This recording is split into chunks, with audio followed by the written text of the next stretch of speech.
శ్రీమాత్రే నమ. జయ గురు దత్తాత్రేయ నమ. ఈ వీడియోలో మనం సింహరాశి వారికి అక్టోబర్ నెల మాస ఫలితాలు పరిశీలిద్దాం. అయితే ఈ నెల ప్రారంభంలో ఈ రాశి వారి యొక్క పరిస్థితి పరిశీలించినప్పుడు చాలా అనుకూలంగా ఉందనే చెప్పచ్చు. ముఖ్యంగా రాశిలో శుక్రుడు ఎక్కడికి వెళ్ళినా సముచిత గౌరవం పొందుతూ ఉంటారు. మీలో ఆకర్షణ పెరుగుతూ ఉంటుంది. దశమాధిపతిగా లగ్నం అందు ఉన్నప్పుడు ఇతరుల యొక్క సహాయ సహకారాలు లేకుండా స్వతంత్రంగానే మీరు ఏదైనా కొత్త వృత్తిలో ప్రవేశించడం కానీ మరి కొత్తగా ఉద్యోగంలో ప్రవేశిస్తున్న వాళ్ళకి చాలా వరకు మీరు ఆశించిన విధంగా అవకాశాలు రావడం జరుగుతూ ఉంటుంది. శుక్రుడు కాబట్టి అటు సినిమా రంగంలో కానీ ఈ కళ టీవీ మీడియా రంగంలో ఉన్న వాళ్ళకి చాలా అనుకూలంగా ఉంటుంది. ఒక విధంగా ప్రభుత్వ ఉద్యోగంలో సర్వీస్లో ప్రవేశించడానికి కానీ లేదంటే ఒక ప్రభుత్వ పదవి నామినేటెడ్ పోస్ట్ లాంటి ప్రయత్నం చేస్తున్న వాళ్ళకి కూడా ఇది చాలా అనుకూలంగా ఉంటుంది. ఎస్పెషల్లీ స్త్రీలకి ఇది చాలా అధికార హోదాని కోరుకున్న పదవిని రావడం జరుగుతూ ఉంటుంది. సరే, సాధారణంగా ఈ శుక్రుడు కేతువుతో కలిసి ఉన్నప్పుడు మీరు ఒక యాంగిల్లో ప్రయత్నం చేస్తుంటే వేరే యాంగిల్ ద్వారా మీ పని అయితే జరుగుతుంది. ఏదైనా తృతీయ దశమాధిపతిగా రాశి యందు ప్రవేశించడం వల్ల మీలో ఉన్నటువంటి టాలెంట్కి, మీలో ఉన్నటువంటి టెక్నాలజీకి, మీలో ఉన్నటువంటి కళకి ఒక విధమైనటువంటి గుర్తింపు రావడం జరుగుతుంటుంది. ఇది ఎక్కువగా సినిమా రంగంలో ఉన్న వాళ్ళకి చాలా ఉపయోగపడుతూ ఉంటుంది. అలాగే ధనస్థానం కూడా అనుకూలంగా ఉన్నది. ధన లాభాధిపతి బుధుడు ధనస్థానంలో ఉచ్చులో ఉన్నాడు. ఈ కారణం వల్ల ఏంటంటే మీ యొక్క ఆదాయం పెరుగుతుంది, వాక్చాతుర్యం పెరుగుతుంది, చాలా నిర్మోహమాటంగా వ్యవహరిస్తూ ఉంటారు. రవి కూడా ధనస్థానంలో ఉండడం వల్ల ప్రభుత్వ పథకాల ద్వారా అయితేనే, ప్రభుత్వ సహకారంతో అయితేనే ధన సహకారం వచ్చే అవకాశం ఉంది. అంటే ఎక్కువగా ఇది ప్రభుత్వ పదవిలో కానీ రాజకీయ పదవిలో కానీ ప్రవేశించే వాళ్ళకి ఈ విధమైనటువంటి స్థితి ఇప్పుడు రావడం జరగడం వల్ల ప్రస్తుతం ఉన్నటువంటి ఆదాయంతో పాటు అదనపు ఆదాయం లాంటిది కూడా ఈ సమయంలో వచ్చే అవకాశం ఉంది. అంటే కొంతమంది ఏదైనా సింహరాశి సింహలగ్నం వారికి మీకు పెద్దవారి ద్వారా కానీ వారసత్వంగా కానీ మీకైనా పదవి రావాల్సి ఉంటే ఓ సొసైటీ ప్రెసిడెంట్, ఒక ఎండోమెంట్ సంబంధించిందో లేదంటే ఏదైనా రాజకీయ పదవి రావాల్సి ఉంటే ప్రభుత్వ ఉద్యోగం అవ్వచ్చు. మీ పెద్దవారు ఏదైనా కారణాంతరం వల్ల పదవీ విరమణ చేసి ఉంటే ఆ ఉద్యోగం మీకు రావాల్సి ఉంటే అటువంటిది ఈ సమయంలో మీకు వచ్చే అవకాశం ఉన్నది. అంటే మరి ధనస్థానంలో ఉన్నటువంటి రవి భగవానుడిపై శని భగవానుడు చూడటం వల్ల వారసత్వంగా వచ్చే ఉద్యోగాలు రావడం, లేదంటే మీరు మీ యొక్క కుల వృత్తిలో కానీ కుటుంబానికి సంబంధించిన వృత్తిలో కానీ ప్రవేశించడానికి ఇది కూడా చాలా అనుకూలమైనటువంటి సమయం.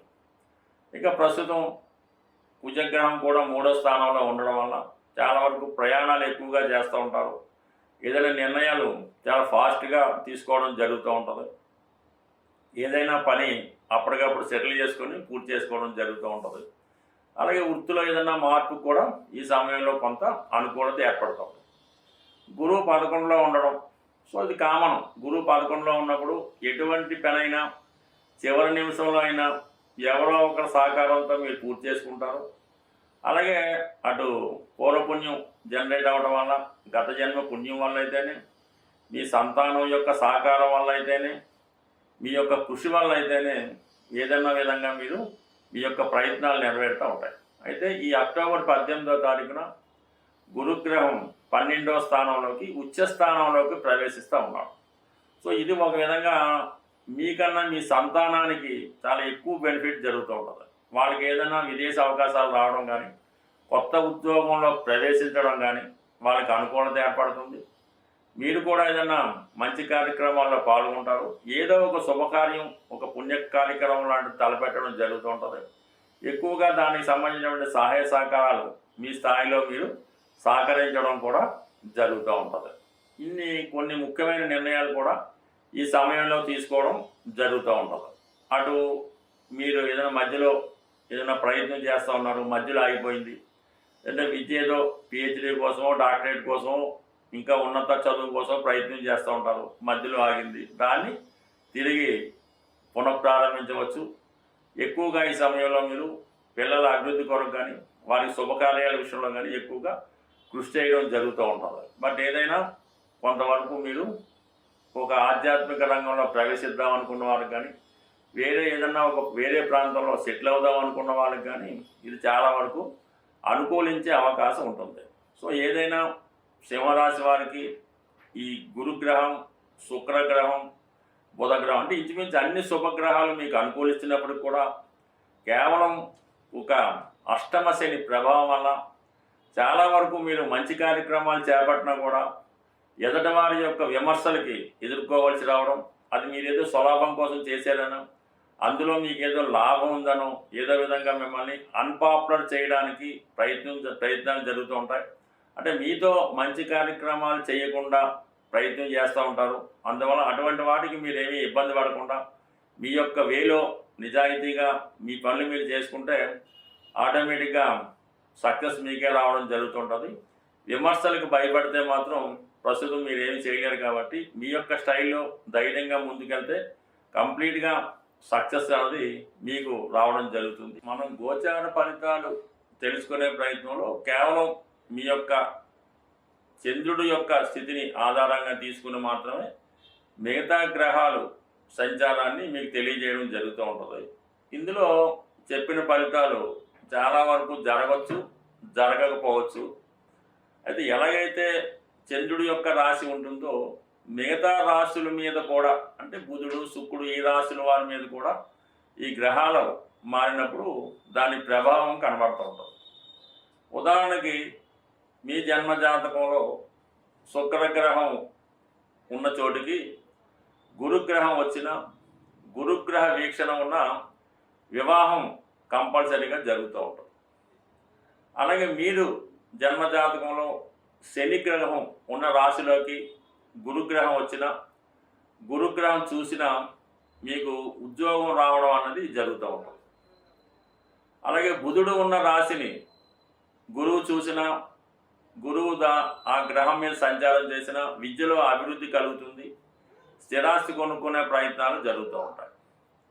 అలాగే కేతువు ఉన్న స్థానంలోకి శని వచ్చినప్పుడు ఉద్యోగం పోవడం జరుగుతూ ఉంటుంది. రాహు ఉన్న స్థానంలోకి శని వచ్చినప్పుడు ఉద్యోగపరమైన అభివృద్ధి, టెక్నికల్ డెవలప్మెంట్ జరుగుతూ ఉంటుంది. అలాగే కుజుడు ఉన్న రాశిలోకి శని వచ్చినప్పుడు ఉద్యోగం పోవడం కానీ, అన్నదమ్ములతో విభేదాలు, ఈ ప్రమాదాలు లాంటివి జరుగుతూ ఉంటాయి. అలాగే రవి ఉన్న స్థానంలోకి శని వచ్చినప్పుడు తండ్రి గారికి ఇబ్బంది కలుగుతూ ఉంటుంది. అలాగే మీ సంతానం విషయంలో ఇబ్బంది పడవలసి ఉంటుంది. ఇలాగా ప్రతి గ్రహం మీద ఈ గోచార ప్రభావం ఉంటుంది. అందువల్ల సంపూర్ణంగా తెలుసుకునే అనుకున్నవారు, ప్రాథమిక జ్ఞానం ఉన్నవారు వాళ్ళు తెలుసుకోవచ్చు. లేనప్పుడు కొద్దిగా అనుభవం జ్యోతిష్కుని సంప్రదించి ఏదైతే గ్రహం పాపగ్రహాల చేత ఇబ్బంది పడుతుందో ఆ గ్రహానికి మీరు పరిహారం చేసుకోవడం వల్ల ఖచ్చితమైనటువంటి ఫలితం రావడం జరుగుతూ ఉంటుంది. అంటే ఏ పరిహారం కన్నా గోసేవ చేయడం వల్ల కానీ, గోవుకి సరైనటువంటి అంటే మంచి ఆహారాన్ని అందించడం వల్ల, అలాగే గో క్షీరంతో మీ ఇష్టదైవానికి అంటే ఎక్కువగా అన్నిటికీ శివుడే కాబట్టి శివుడికి అభిషేకం చేయడం వల్ల చాలా ఎక్కువ ఫలితాన్ని తొందరగా మనం పొందవచ్చు.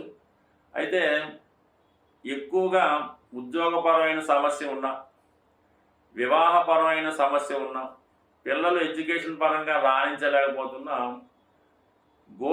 అంటే గోవులకి పచ్చగడ్డి పెట్టడం వల్ల మీ యొక్క సమస్య పరిష్కారం అవుతూ ఉంటుంది. అంటే కొన్ని పట్టణాల్లో అది దొరకడం కష్టం, కానీ ఏదో విధంగా సేకరించి అంటే ఒకేసారి ఎక్కువ గోవులకి ఈ పచ్చగడ్డిని ఇవ్వాల్సి ఉంటుంది. ఏదో నామకాహ ఏదో కొద్దిగా పచ్చగడ్డి తెచ్చి ఒక ఆగు పెడితే దాని ఫలితం అయితే కనబడదు. ఎక్కువ గోవులు ఉన్న చోట ఆ గోవులకి అంటే సుమారు ఒక 100 గోవులన్నా ఉండాలి. అటువంటి గోవులకి ఇంచుమించుగా 100 గోవులకి ఈ పచ్చగడ్డిని మీకు అనుకూలమైన రోజులు అంటే ఏదైనా సాధన తార, క్షేమతార వచ్చినప్పుడు ఆ గోవులకి ఈ పచ్చగడ్డి ఆహారంగా మీరు తినిపించవచ్చు.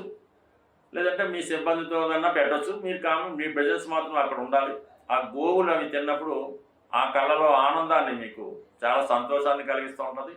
అలాగే మీ ఫలితం, మీ పని కూడా తప్పకుండా నెరవేరుతుంటుంది. ఏదైనా పరిహారం మనం చేసుకునే మనకి ఉన్నటువంటి అవకాశాన్ని బట్టి చేయాలి తప్ప ఏదో నామినల్గా ఏదో డొనేషన్ చేయమన్నా ఏదో 10 మందికి భోజనం పెట్టకుండా సాధ్యమైనంత వరకు అది ఒక స్థాయిలో ఉంటేనే ఆ ఫలితం కూడా మీకు రావడం జరుగుతూ ఉంటుంది. బట్ ఏదైనా కేవలం ఈ గోచార ఫలితాలు చంద్రుని మట్టి మాత్రమే చెప్పడం జరుగుతుంది. ప్రతి గ్రహం మీద ప్రతి గ్రహ ప్రభావం ఉంటుంది.